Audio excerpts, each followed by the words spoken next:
Are you in denial? Are you in denial of something in your life that's wreaking havoc on the rest of it?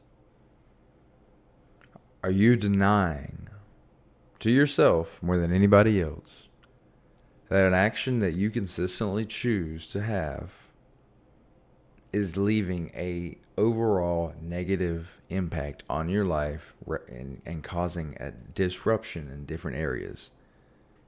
Is this something that is harming you in many ways that you don't even realize? Stop and take a moment and ask yourself this question when maybe someone tells you that you're in denial, or maybe something's persisted long enough to where you got to question why. Now, to tell you a little bit about my journey with denial, I promise you I know how it feels. I promise you I know how it looks, at least in my life, how it looked, and the overall positive impact I had from getting out of it, reflecting on it, and knowing what it looks like for me, knowing what it looks like when I subconsciously choose to partake in it, or it slips past my mind, my conscious mind, and I end up doing it, to then reflect and realize that I did it later on. You see, when I was younger, I've told you guys many times before, I had a ton of anxiety. I couldn't express myself in many ways. I was very self-conscious. I didn't know how to be me. I didn't know how to act the right way, at least to express my inner self. I acted many ways just to fit in, just to be with the cool kids, so to say, just to not embarrass myself. Now, I picked up a lot of this energy in my childhood, kind of my upbringing, but ultimately it was my reaction to my upbringing that caused me to be this way, and that's full responsibility, first of all. But I didn't look at it like that then.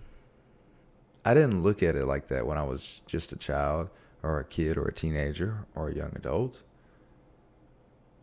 You see, I was in denial. I looked at it with a painful lens, or if I even chose to look at it, might I mention. Most of the time it was, why would I think about that? There's all these fun things I can do. There's all these different things I can, try and do and have fun with and escape that pain of that idea that maybe I'm the one creating this, persisting in this issue that I don't enjoy the results of. Maybe it's me who's bringing it into my life consistently. Maybe it's me who is consistently causing myself to have these negative emotions. Why would I think that? Why? I'm not going to think that right now. I can go play this video game, or I can go hang out with these friends that, maybe I'm just hanging around to be cool with, because I'm a young kid and I just want to fit in. I was in denial. I didn't choose to look at the reality of the situation. I didn't choose to reflect on it. I just avoided it and thought I was fine and figured it'd go away. Or I just thought it was how I was. That's just how I'm going to be, man. I can't change this. It's just what it is. We've all been there. We've all felt it at many different times with different things. But we don't realize until we truly learn how to reflect on situations and learn what denial looks like to us. Or looks like for us, I should say. It's not until we learn that we can more effectively diagnose that that's what we're doing. That's what is happening in any given situation. For example, you might be in denial of the fact that you have narcissistic qualities when you get in an argument. You might be in denial of being a people pleaser. You might be in denial of watching too much TV. The list goes on and on. The real idea here is that you're denying the truth of what you do most with your time, what your natural state that you return to is in different given situations. It is an inability to reflect truthfully. And as I've kind of hit it on before, I'll probably talk about it again a different day. Reflection is one of the most powerful things we can do to get to know ourselves, to get to know who we really are and why we are the ways we are, why we have the habitual thinking patterns that we do. You see, because most of the time we don't think about it at all. We just kind of go with the flow, and sometimes things are good, sometimes things are bad. Or maybe things are really bad a lot of the time and there's a little bit of good. Or maybe you're lucky and there's a lot of good, but there's still a little bit of bad, and you don't really know why. And maybe you don't know why the good's there either. You're just kind of getting lucky. Listen, if you want a sustainably fulfilling life that you choose, that you have control over in many ways, or at least you control the things you can control, you must stay in that driver's seat. You must have that ability to reflect on your actions and your thoughts, to see what patterns you do have and how they play into each area of your life. You must be able to analyze and accept that maybe you were in denial at some point in your life, or maybe you're in denial right now.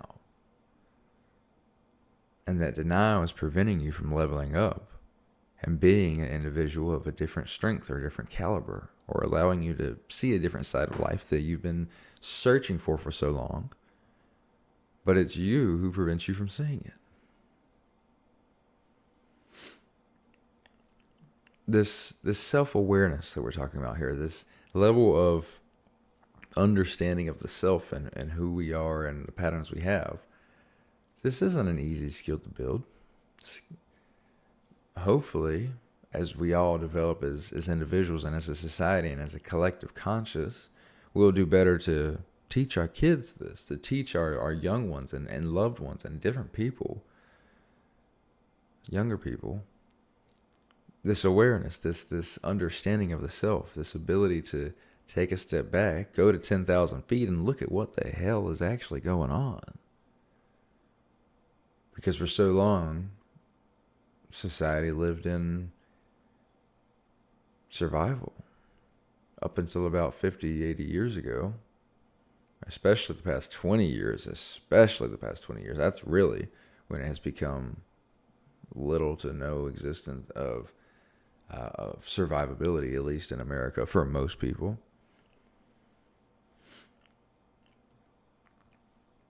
Self-awareness allows you to know really who you are and where you're at and why you're there and what everything looks like, instead of just being in denial of the fact that you have control of any of it, that there's a greater meaning of any of it. Because one of the worst places you can be in is when you've achieved some level of success, of material success, and it doesn't mean anything to you. Maybe you have the family, you have some sort of a situation of love or possible love or capable love, but because you built it on the wrong foundation. You avoided your emotions, you avoided your real concept of self, but you still got lucky and made some sort of material success. That's one of the worst places you can be in, simply because you have everything that you think you're supposed to have, yet it means nothing to you because your self-concept is completely corrupt and really unknown to you. Again, you're just kind of floating in the air like a plastic bag. Understand your self-concept and understand who it is that you really are and want to be. Never lose sight of that.